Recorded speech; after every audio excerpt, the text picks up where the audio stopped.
Welcome to Full Frontal Fatherhood. My name is Julian Redwood. Postpartum depression is a horrible aspect of having a baby, and unfortunately, far too many women find themselves in this situation. As a father, it can be really difficult. We can feel powerless, even frustrated, mad at our partners, resenting having a kid, and it can be extremely overwhelming. Fortunately, today I want to give you a number of things that you can do that will make a real difference for your family and your partner.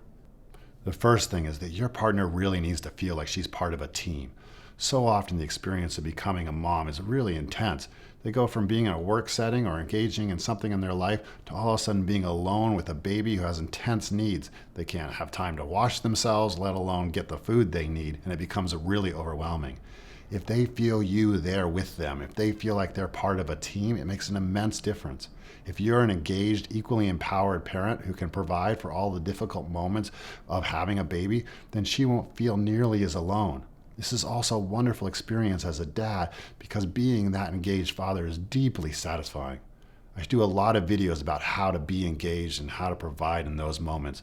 The most important one is one key to being a great dad. I invite you to watch those and find your way to provide, whether or not it's middle of the night or a diaper change or when the baby's screaming. Don't assume that you're a lesser parent. You can do everything other than breastfeed. The second thing that your partner really needs is to be listened to. She needs a place where she can get all of her feelings out. She may even think that she's going crazy, that she's being really irrational. But if she has someone that will listen to her and be there with her in those intensities, it will make a huge difference. So just ask her how she's doing. If she's hesitant to share, just say, look, I know you probably have a lot of crazy feelings. It's normal for women in that situation to have fantasies, even about hurting the baby or throwing them out the window. As horrific as those ideas are, they're very normal. And if she can share them, it will be greatly relieving for her, especially if she hears that they're actually quite normal thoughts. It's really intense, as I talked about, to make that transition from being a normal member of society to being stuck at home with a baby that has intense needs. Support her to get her feelings out. Be there, listen to her, look her in the eye.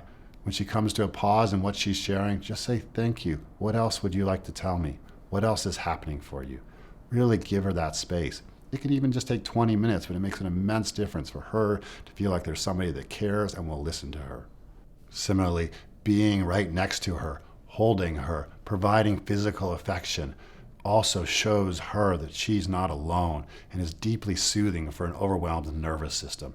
Human touch is shown to greatly help that kind of depressive feeling. So get in there and just hold her and remind her that you are there with her and that she's not alone. The third thing that you can do to help alleviate the situation is that a lot of women in this situation have a lot of really intense feelings and anger that can be very difficult for us to be on the receiving end of. If we can, once again, just be there with them and understand that they're having immense hormone changes in their body that's leading them to have these feelings and not take it personally, but once again, just listen to them, then they will have a chance to get these feelings out.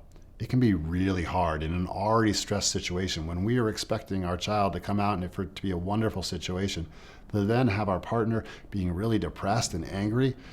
For us to just sit there and listen to that, it takes everything we have. And all we can do is our best. But if you can sit there, I'll know that she's suffering, know that this is going to change, and let her have a place to get her feelings out, it will make a lot of difference, especially if there's intense anger or feelings. The fourth thing that you can do is really support her to take good care of herself. She needs regular sleep. Fatigue is a great contributor to this intensely bad situation. As well, she needs to eat regularly, and she needs some time to herself. Go and spend some time with your baby so she can have some solo time, or support there to be childcare so that you guys can have some time one-on-one. Support her to join a mother's group. Get in there and find mother's groups that she can join. Really help her by getting in the trenches and solving these problems. Find a therapist that she could see, or a couples therapist that you could see together. Postpartum depression is obviously a really debilitating, horrific aspect of being a parent, but fortunately it ends, and usually it doesn't even take that long for it to end. So if you can use these things to make it through this time and support your family through this really tough time, you will get to the other side and be able to enjoy the wonders of being a parent. Thank you for joining me for another episode of Full Frontal Fatherhood. I'd love to hear your ideas about how to handle postpartum depression. It's hard stuff, so let's be nice and share what we can. And I'll see you next time for another episode of Full Frontal Fatherhood. Take care.